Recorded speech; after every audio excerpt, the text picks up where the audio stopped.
नमस्कार दोस्तों, कैसे हैं आप सभी लोग। संभवतः अच्छे होंगे। आइए समाजशास्त्र की श्रृंखला में UGC net, UP PGT, Madhya Pradesh PGT, Jharkhand PGT, समाजशास्त्र से जितनी संबंधित परीक्षाएं हैं सभी के लिए अत्यंत महत्वपूर्ण जानकारी जनसंख्या से संबंधित, जो कि प्रत्येक एग्जाम में देखने को मिलते हैं। तो इस तरीके से महत्वपूर्ण क्वेश्चन हैं जिनके बारे में आज हम विस्तार से चर्चा करेंगे। सबसे पहले है आपका, देखते हैं कोरेडेग्नी। एक कोरेडेग्नी विद्वान हुए हैं, इन्होंने जनसंख्या का व्यक्तिवादी सिद्धांत दिया है। आ जाता है कि जनसंख्या का व्यक्तिवादी सिद्धांत किसने दिया है? कोरेडेग्नी ने। एक आप लोगों से निवेदन और है, अगर आप इसको वीडियो को देखा करें, सब्सक्राइब नहीं करते आप लोग, लाइक करिए, कमेंट करिएगा, हमारी मेहनत थोड़ा सा सार्थक हो जाती है अगर आप मोटिवेशन करते हैं। यूपी पीजीटी अभी हाल ही में है, झारखंड भी है, यूजीसी नेट आने वाला है 25 दिसंबर में। तो इस तरीके से थोड़ा सा आप अगर थोड़ा सा रुचि लेंगे, सब्सक्राइब करें, अपने दोस्तों में शेयर करने जो आपकी तैयारी कर रहे हैं, किसी भी क्षेत्र में तैयारी कर रहे हैं, जनसंख्या के सारे क्वेश्चन सभी एग्जामों में काम आते हैं। चलिए देखते हैं, कोरेडेग्नी ने जनसंख्या का व्यक्तिवादी सिद्धांत दिया है। कौन सा सिद्धांत? व्यक्तिवादी। क्वेश्चन आया, जनसंख्या का व्यक्तिवादी सिद्धांत किसने दिया है? कोरेडेग्नी ने। और जिसे कि हम स्वच्छतावादी सिद्धांत के नाम से भी जानते हैं। क्या जानते हैं? स्वच्छतावादी सिद्धांत। आगे हम देखते हैं कि कोरेडेग्नी कहता है कि विकसित देशों में प्रजनन दर कम होती है। कोरेडेग्नी का एक अवधारणा है, एक कोटेशन है, कहते हैं कि जो विकसित देश होते हैं वहाँ प्रजनन दर कम होती है, जबकि विकासशील देशों में प्रजनन दर अधिक होती है। ये किसका कोटेशन है? कोरेडेग्नी का। अब आगे देखते हैं, ज्यूस डी कैस्ट्रो, एक विद्वान है ज्यूस डी कैस्ट्रो का कहना है कि अत्यधिक भूख यौन गतिविधियों को बढ़ावा देती है। आया है कोटेशन कि भाई अत्यधिक भूख यौन गतिविधियों को बढ़ावा देती है। किसका है? ज्यूस डी कैस्ट्रो का है जी। आगे हम देखते हैं, रेमंड पर्थ और लावेल टेड, ये क्या कहते हैं? रेमंड पर्थ और लावेल टेड कहते हैं कि उक्त दोनों ने क्या किया? जनसंख्या का चक्रीय सिद्धांत दिया है। कौन सा सिद्धांत? चक्रीय सिद्धांत दिया। कितने? रेमंड पर्थ और लावेल टेड ने। इन्होंने 4 प्रकार बताए हैं। जो चक्रीय सिद्धांत है उन्होंने इसके 4 प्रकार बताए हैं। पहला क्या है? जनसंख्या में मंद बुद्धि। पहला प्रकार क्या बताया इन्होंने? जनसंख्या का जो चक्रीय सिद्धांत दिया, पहला उन्होंने बताया है जनसंख्या में मंद वृद्धि। दूसरा बताया है जनसंख्या में तीव्र वृद्धि।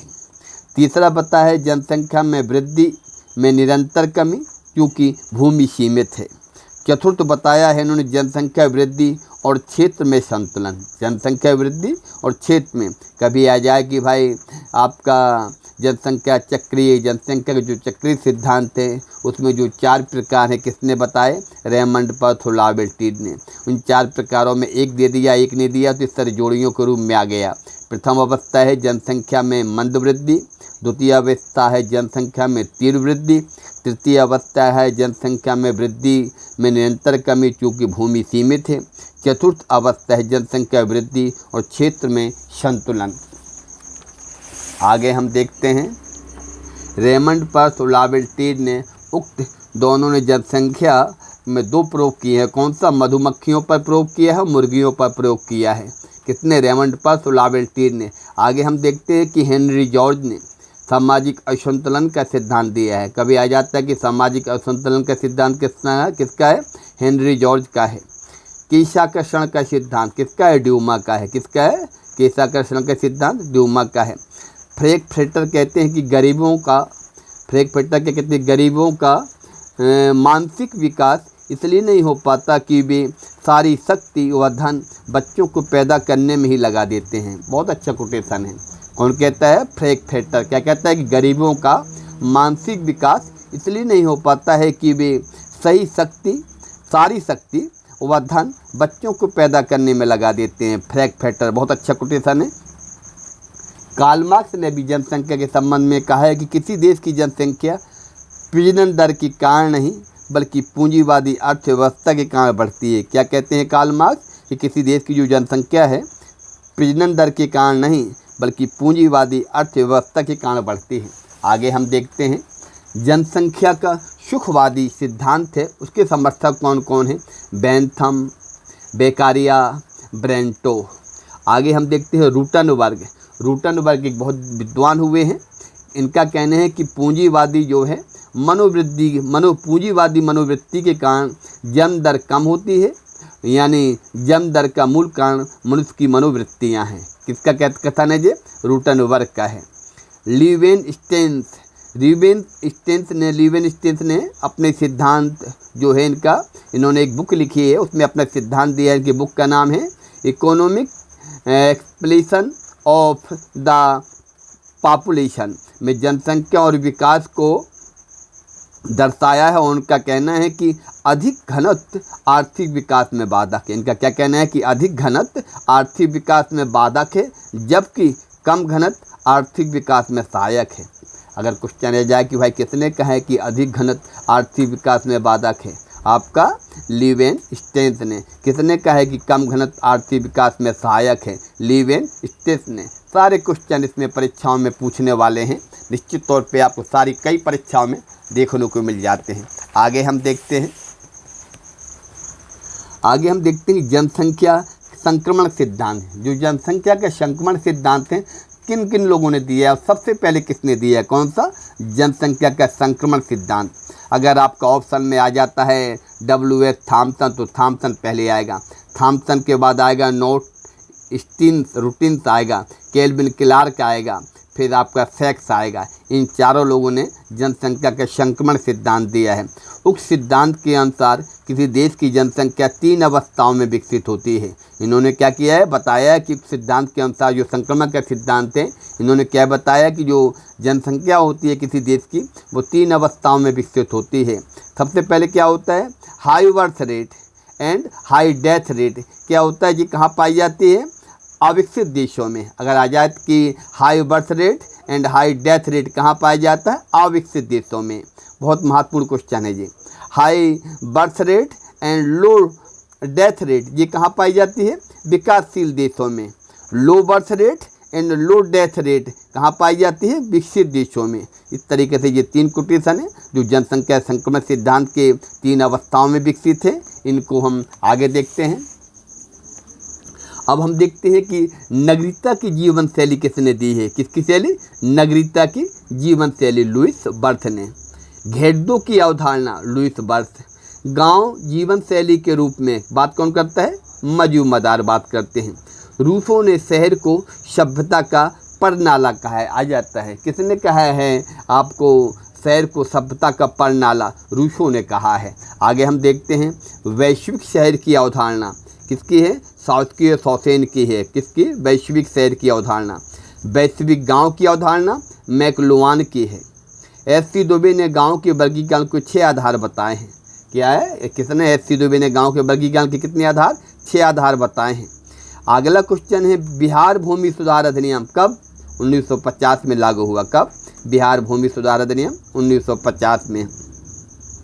उत्तर प्रदेश में जमींदारी उन्मूलन व भूमि सुधार अधिनियम कार्यक्रम 1 जुलाई 1952 में। उत्तर प्रदेश में जमींदारी उन्मूलन व भूमि सुधार अधिनियम 1 जुलाई 1952 में। आगे हम देखते हैं मरुभूमि विकास कार्यक्रम का प्रारंभ 1977-78 में। कौन सा? मरुभूमि विकास कार्यक्रम की अवधारणा 1977-78 में। विश्व में हरित क्रांति के जनक कौन हैं? Norman Borlaug. मैक्सिको के हैं ये। कौन? विश्व में हरित क्रांति के जनक नॉर्मन बोरलॉग। अगला है भारत में हरित क्रांति के जनक कौन हैं? M.A. स्वामीनाथन। कब? 1966 में भारत में हरित क्रांति के जनक। अगला है ऑपरेशन फ्लड कार्यक्रम डॉक्टर वर्गीज कुरियन। कौन? ऑपरेशन फ्लड कार्यक्रम डॉक्टर वर्गीज कुरियन। आगे हम देखते हैं एक बुक है कई बार पूछी जा चुकी है, N outline of social psychology. N outline of social psychology किसकी है? मुजफ्फर शरीफ की है। किसकी है? मुजफ्फर शरीफ की। कौन? N outline of social psychology. आगे हम देखते हैं कि भारत में जनसंख्या का संक्रमण काल कब माना जाता है? बहुत महत्वपूर्ण क्वेश्चन है कि भारत में जनसंख्या का संक्रमण काल 1901 से 1921 तक रहा है। कब रहा है? 1901 से 1921 तक रहा है। भारत में जनसंख्या वृद्धि दर स्थिर कब रही है? 1921 से 1951 तक। भारत में जनसंख्या वृद्धि स्थिर कब रही है? 1921 से 1951 तक। भारत में जनसंख्या विस्फोट कब? 1951 से 1981 तक। जिस जनसंख्या विस्फोट के रूप में जाना जाता है 1951 से 1981 तक। भारत में जनसंख्या वृद्धि दर में गिरावट कब आई है? 1981 से 2011 तक। आगे हम देखते हैं 2011 में भारत का लिंगानुपात कितना था? 943। कितना था लिंगानुपात 2011 में? 943। राज्यों में सबसे ज़्यादा लिंगानुपात कहाँ का था? केरला का 1084। दूसरे नंबर पर था पुदुचेरी केंद्र शासित 1037। फिर था तमिलनाडु 996। आगे हम देखते हैं सबसे कम लिंगानुपात कहाँ का था देश का 2011 में? हरियाणा का 879। अगला क्वेश्चन देखते हैं केंद्र शासित पुदुचेरी में सर्वाधिक लिंगानुपात 1037 और सबसे कम लक्षद्वीप में 618। देश में सर्वाधिक साक्षरता वाला राज्य कहाँ है देश में? इंडिया में केरला है। 94% साक्षरता है केरला की। सबसे कम साक्षरता वाला राज्य बिहार 61.8%। 2011 के आंकड़े हैं जी। 2011 में भारत में 10 की वृद्धि दर 17.64% और 2001 में 21 ये आपका कंपेयर पूछ लेते हैं 2001 से 2011 के बीच 10 की जनगणना होती थी। जो सबसे कम महिला साक्षरता वाला राज्य राजस्थान और सबसे कम पुरुष साक्षरता वाला राज्य बिहार। भारत का सर्वाधिक नगरीकृत राज्य कौन सा है? गोवा। और 2011 में भारत का जनघनत्व 382 प्रति वर्ग किलोमीटर है। अगला हम देखते हैं भारत में शिशु लिंगानुपात कितना है? शिशु लिंगानुपात है 914। भारत में लिंगानुपात कितना है 2011 में? 943। भारत में 2011 में जनघनत्व 382 प्रति वर्ग किलोमीटर। भारत में 2011 में साक्षरता 74.04%। आगे हम देखते हैं 2011 में पुरुष साक्षरता कितनी है? 82.14%। महिला साक्षरता 65.46%। भारत में ग्रामीण साक्षरता 60.91% और भारत में शहरी साक्षरता 84.98%। सर्वाधिक जनघनत्व वाला राज्य कहाँ पर है? पश्चिम बंगाल 1128 प्रति वर्ग किलोमीटर। दूसरे नंबर पे बिहार 1106 प्रति वर्ग किलोमीटर। आगे हम देखते हैं भारत में धार्मिक जनसंख्या, भारत में वार्षिक जनसंख्या वृद्धि दर 1.64%। क्या? भारत में वार्षिक जनसंख्या वृद्धि दर 1.64%। भारत में सर्वाधिक 10 की वृद्धि दर 1961 से 1971 तक। कब? 1961 से 1971 तक। आइए कुछ इससे संबंधित महत्वपूर्ण क्वेश्चन हैं। ट्यूबेक्टोमी क्या कहलाता है? किस प्रकार की नसबंदी को बोलते हैं? कई बार क्वेश्चन में आ चुका है। ट्यूबेक्टोमी महिला नसबंदी को बोलते हैं। अगर किसी ने महिला ने नसबंदी कराई है, परिवार ने जो अपनाया है, उसको हम क्या बोलते हैं? ट्यूबेक्टोमी बोलते हैं। अगर पुरुष ने नसबंदी कराई है उसको बोलते हैं बेसिक्टोमी। क्या बोलते हैं? बेसिक्टोमी पुरुष नसबंदी है। और भ्रूण या लिंग का जो परीक्षण होता है उसको क्या बोलते हैं? एमिनोसेंड्रिज्म। क्या बोलते हैं? एमिनोसेंड्रिज्म। चलिए दोस्तों, ये जनसंख्या के संबंधित जो महत्वपूर्ण क्वेश्चन निकल के आ रहे थे आप लोगों के साथ शेयर कीजिए हैं। आप इनको आप गहन अध्ययन करें। अगर आपको अलग से नोट्स बनाने की ज़रूरत नहीं है, एक वीडियो को कई बार देखेंगे तो सारे क्वेश्चन आपके दिमाग में बैठ जाएंगे। अति महत्वपूर्ण क्वेश्चन आपके साथ में साझा किए जा रहे हैं।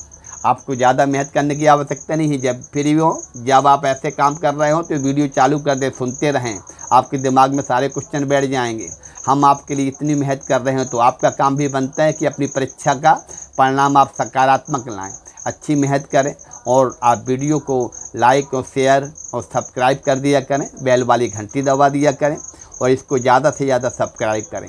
हमें भी मोटिवेशन मिलता है। एक बात का और ध्यान रखना है आपको, सबसे पहले आप इसको कई बार पढ़ें, कई बार आप वीडियो को सुने तो सारे क्वेश्चन दिमाग में आपको क्लियर बैठ जाएंगे। वो क्वेश्चन आपको बताए हैं जो कई परीक्षाओं में पूछे जाते हैं। हम ऐसी चीज़ें बता रहे हैं कि आपको आलतू फालतू चीज़ें नहीं, अति महत्वपूर्ण चीज़ें हैं। ठीक है, हम 4 घंटा मेहनत कर रहे हैं, सारी क्रीम आपको खिला रहे हैं। उसमें आपको ज़्यादा मेहनत करने की आवश्यकता, केवल इसी वीडियो ही दिखती जाएँ, आपकी तैयारी बहुत अच्छी होती चली जाएगी। धन्यवाद दोस्त।